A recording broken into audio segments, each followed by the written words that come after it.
இப்போ பேட் கொலஸ்ட்ராலை வந்து உடல்ல இருந்து ஃபஸ்ட்டு நீக்கக்கூடிய ஒரு முக்கியமான ஒரு மூலிகைன்னு சொல்லலாம்.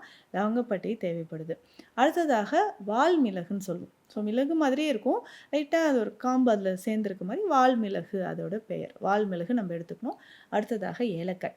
ஸோ ஏலக்காய் நம்ம சொல்றது என்னன்னா, இது ஒரு பித்த சமனி. ஃபைபர் கன்டென்ட் அதிகம். ஹார்ட்ல நமக்கு நெறைய பேருக்கு பிளாக்ஸ் இருக்கும். Heart block. ஸோ அத நமக்கு சரி செய்யணும்னாலும் ஏலக்காய் ரொம்ப பெஸ்ட்டு. அதே மாரி டைஜஷன். ஸோ பெஸ்ட் அப்பிடைசர்ன்னு சொல்லலாம்.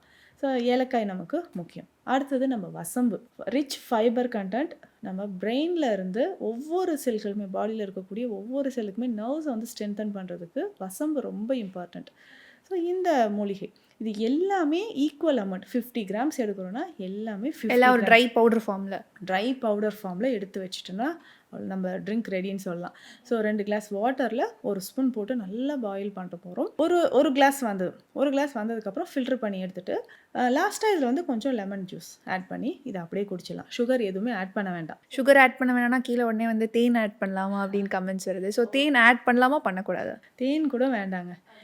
இல்லை எனக்கு இது கொஞ்சம் குடிக்கிற மாதிரி தான் இருக்கும். கசப்பாலாம் இருக்காது. 1 ஆர் 2 டேஸ்க்கு அப்புறம் நம்ம வந்து இது குடிச்சிக்கலாம். இல்லை வேணுன்றவங்களுக்கு கொஞ்சம் ஹனி ஆட் பண்ணிக்கலாம் ஸ்வீட்க்கு. இல்லைன்னா ஹனி கூட வேண்டாம். எதுவுமே இல்லாமல் இது நம்ம நல்லா பாயில் பண்ணுறோம். ஃபில்டர் பண்ணிவிட்டு லெமன் ஜூஸ் மட்டும் ஒரு 4, 5 ட்ராப்ஸ் ஆட் பண்ணிவிட்டு அப்படியே குடிச்சிடலாம்.